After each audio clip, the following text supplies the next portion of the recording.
Good morning, everyone. Here we are for the final day of the event here at the Cuba Circuit, and I'm feeling pretty excited for this one. I'm honestly really proud that we've managed to hold ourselves to this and compete in every day of the event. And now it all comes down to this, the final event, or the final race, I should say, of the 15th anniversary Solstice Challenge. I don't know, something about Tsukuba seems like a nice track to close it out on. I don't even really have really a good reasoning for why I feel that way. It feels like a nice track to send things out on. It's not a particularly difficult track. It's one of the shorter ones that we've been to, which is kind of a trend. I mean, we've been to a lot of short road courses recently.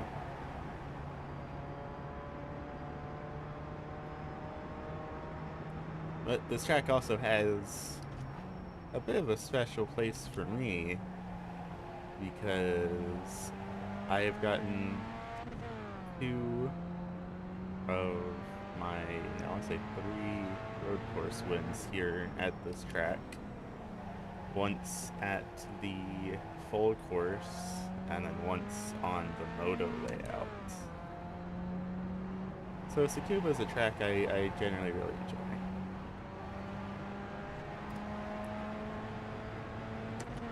Of course, we've seen how our past couple of races have gone. There's still plenty of opportunity for me to botch something up. So I'm not going to let myself get, too ahead of myself, but I'm hoping that we can close this event out on a high note.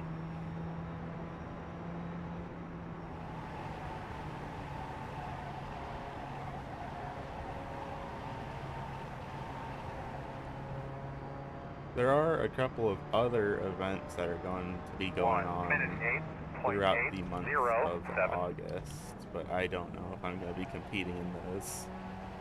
Doing the Solstice Challenge has been a lot of fun. It's been a really novel time, but I do not know if I'm going to feel up for doing the rest of them.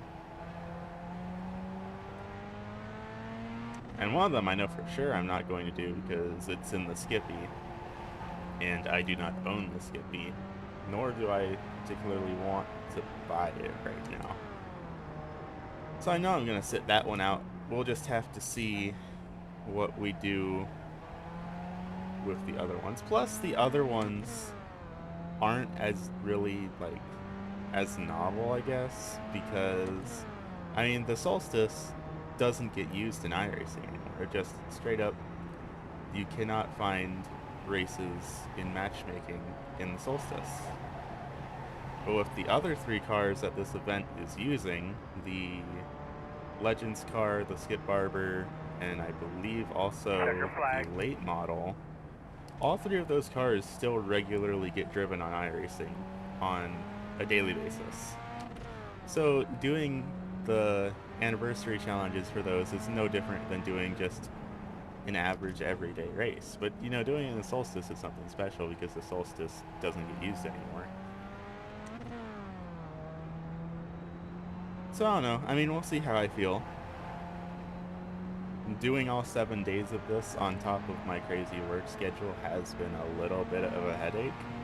It's been fun. It's been worth the time.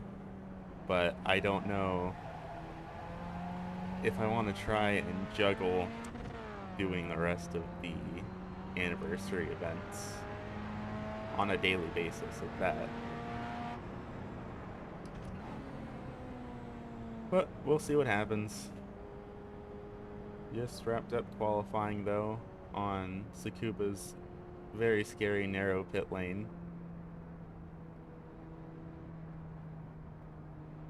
With the lap times I posted, I don't think we're going to be starting anywhere near the front.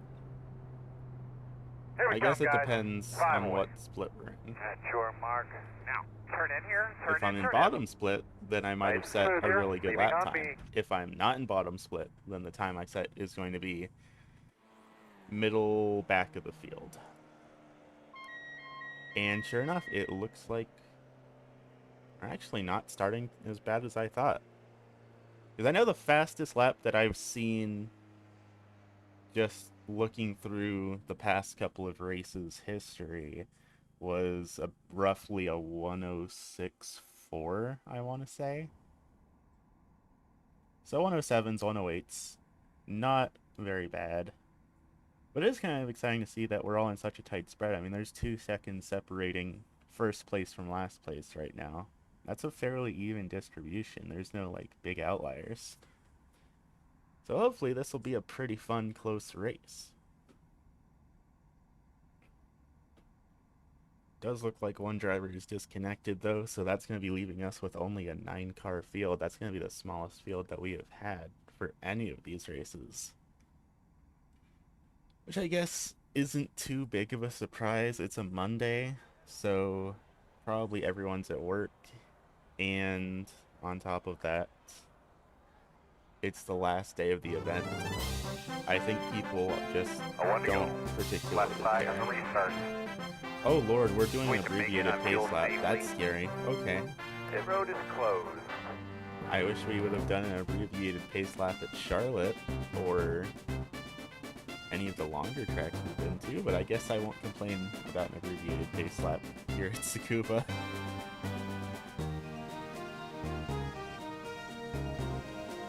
The real question is just going to be, when is the leader going to decide to hit the gas? Because the pace car is going to pull off basically as soon as we start rolling.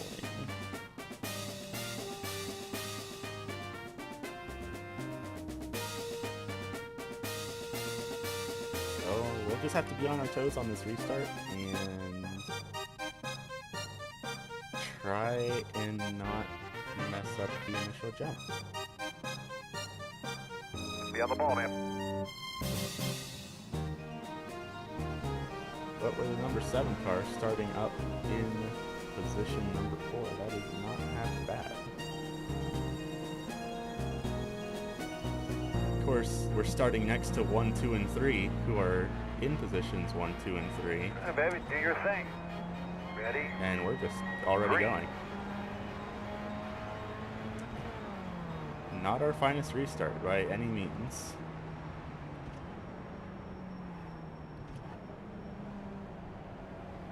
A little bit of wheel lockup from drivers ahead of us.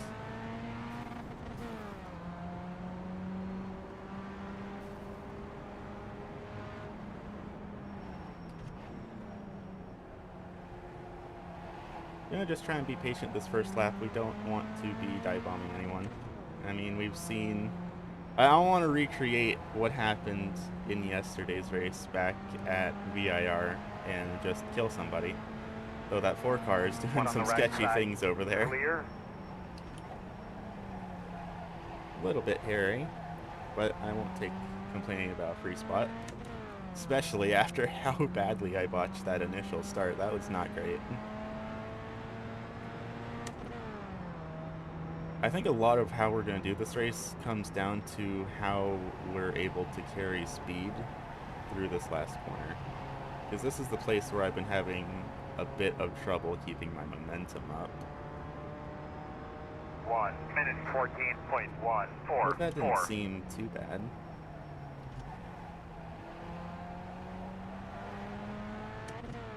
We are keeping up with the cars ahead. Well, let's just try and settle into a rhythm and maybe we'll make something work here. Especially as that 10 car overdrives the corner. That always makes life a little bit easier.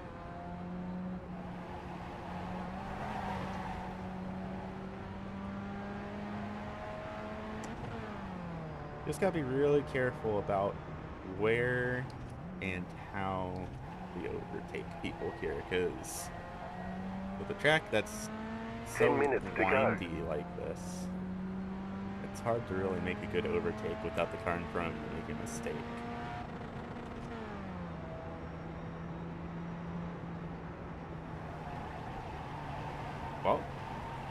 would be an example of a mistake.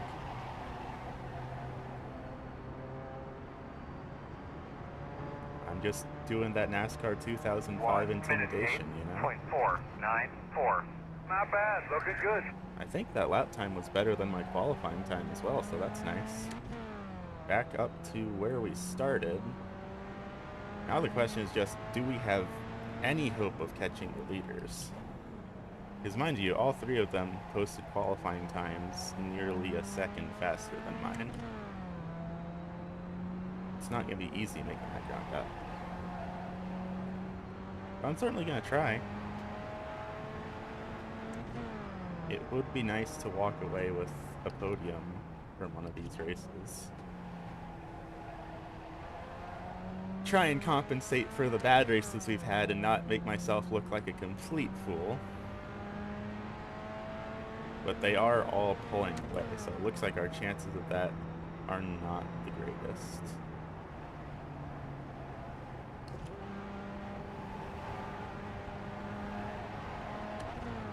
I'm not sure if downshifting there is the play or not, but I wanted to try it.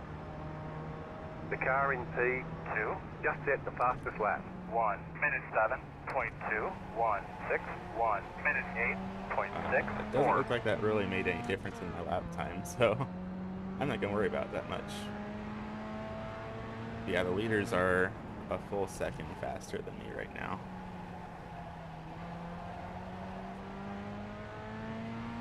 I'm going to need to figure out some furious speed if I want to make that up.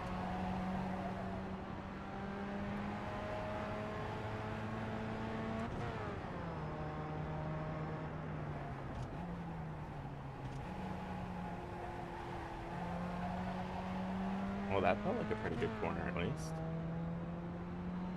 Still losing the cars ahead pretty big time, but I feel like I'm sort of doing things right. Ignore me shifting into neutral again.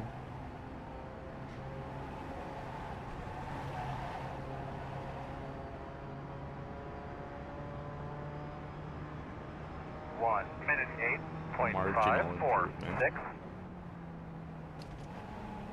But hey, every little bit counts.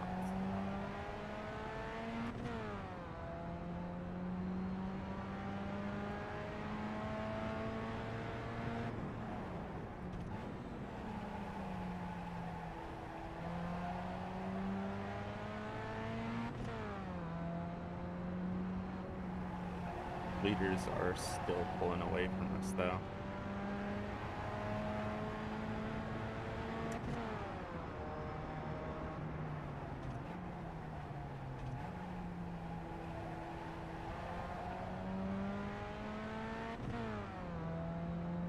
We're making up a little bit in some places, but we're losing them. Looks like pretty much out of this last corner is where we're making a lot of our loss. Which, while not entirely surprising, is not great. 1:08.124. That's a little That bit was better your though. fastest lap of the session.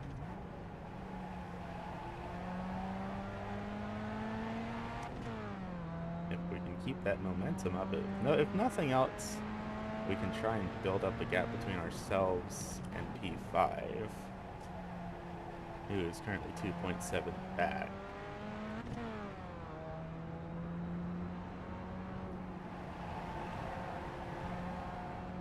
Now 3.3 back, he might have had an incident.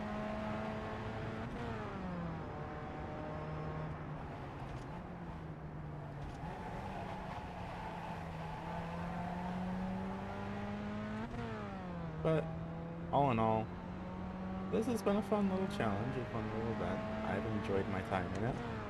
I've gotten the opportunity to drive a fun little car that I've never really given the time of day in the past. Uh-oh, car off to the right, P3 right. Keep going, keep going. The leader just did a 1:07.97. 1:08.561. That's it, man. Get up to the bumper. No move. 5 minutes to go. Yeah, leaders are still pretty much a full second faster than me on that time. Let's see if we can't figure out a safe way to navigate this lap car. He's going to pull it up high. One on the right side. Clear if you need it. That works.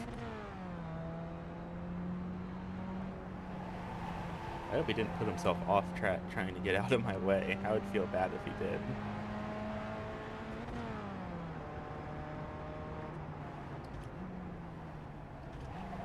Well, now we find ourselves in an interesting situation. Can we defend ourselves from P3? Who, mind you, is the #1 car in this split. And I'm pretty sure... I'm pretty sure he was the pole sitter as well.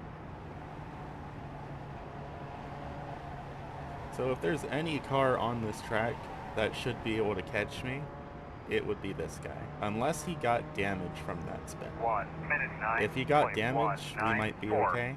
Good job, bud. Great smooth. So that's you got it. Go get him, man. You're doing a great job.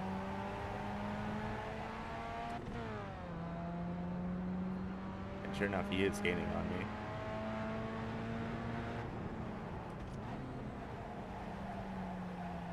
But just gotta stay consistent.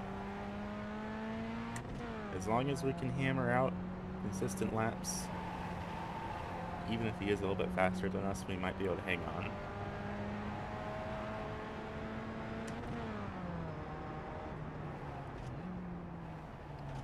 And something else to watch out for is P5 is gaining on us as well. P5 has closed the gap just as much as P4 has, which means if one of them overtakes me, more than likely both of them are going to. So I need to really be careful here.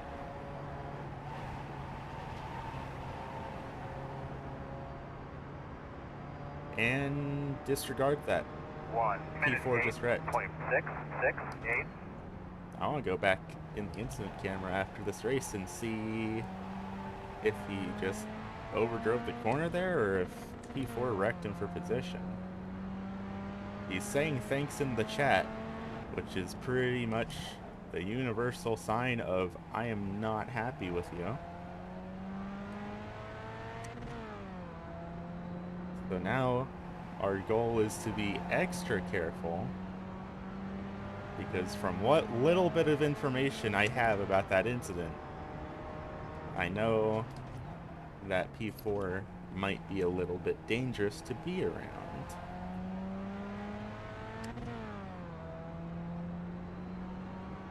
Not that I think that incident was intentional, but it's entirely possible that he did make some sort of contact with P4, and if that's the case, I don't want to let him get close enough to potentially make contact with me. That was a decent last corner, though. We actually put that together pretty well. 1 minute 9.282. Still a really slow lap time, but that's okay. How are we doing on time? Minute 23 left. I'm willing to bet we'll see the white flag next time by, if we're lucky. If not, then it is 100% 2 to go. So, we'll see.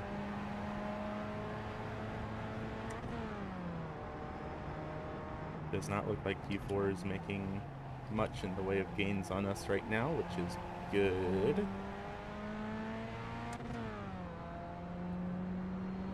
We might just be able to waltz our way into a undeserved podium here.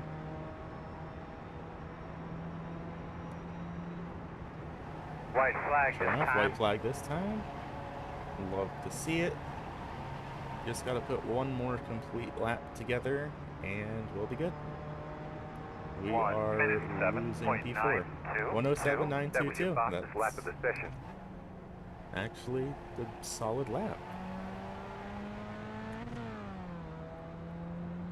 It seems to always be late in the race when I can finally put something together.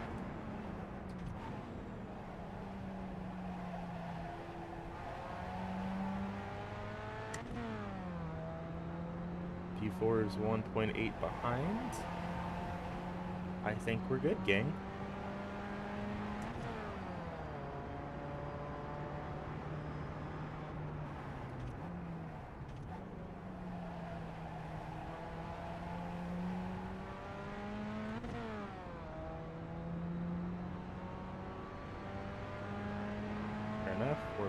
racing before again, so it looks like that turn is one he's having trouble with.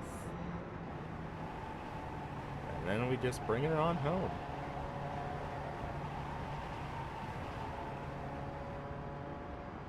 And I'll tell you what, it's honestly really nice to cap things off with a decent finish and Checker flag. an incident-free one at that. All right, nice job, man. I will absolutely not complain about P3. Which is pretty nice. Like, pretty much every race we've done in this event that I didn't have an incident in, we finished in the top 5. So I'm pretty happy with that. I mean, Charlotte and Laguna Seca could have gone a lot better. And I would have liked VIR to have gone a little bit differently too. But for the most part, we've had some pretty good runs here in this series. It's honestly a little bit sad to see it go.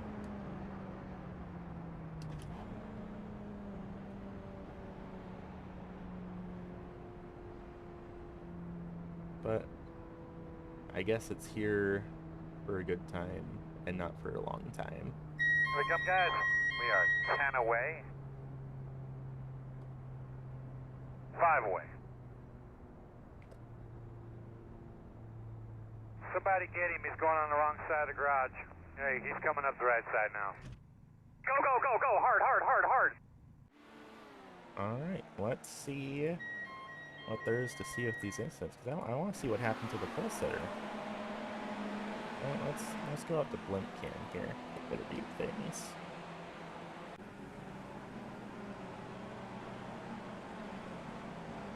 Oh, a little bit of contact for the drivers in last place. Oh dear. Oh no.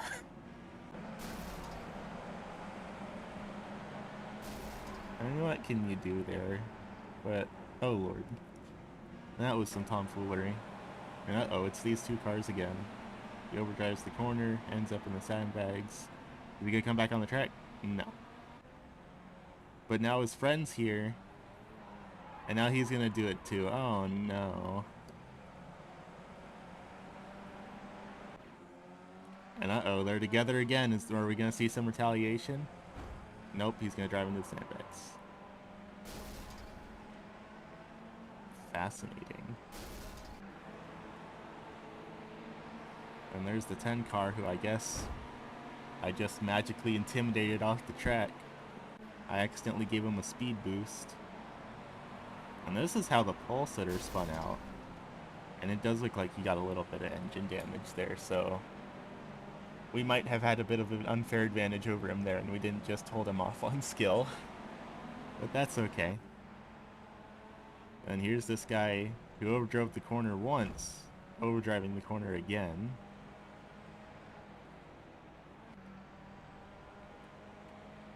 This is being registered as a second incident. Okay, he just takes the tow. Then here's the incident between P6 and the pole sitter. They just come together. And honestly, let's take another look back at this. Let's bust out some alternate angles here.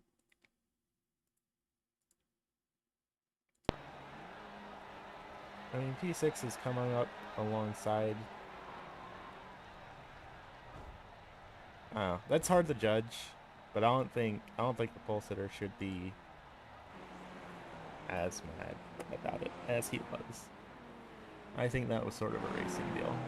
Plus, there was netcode involved.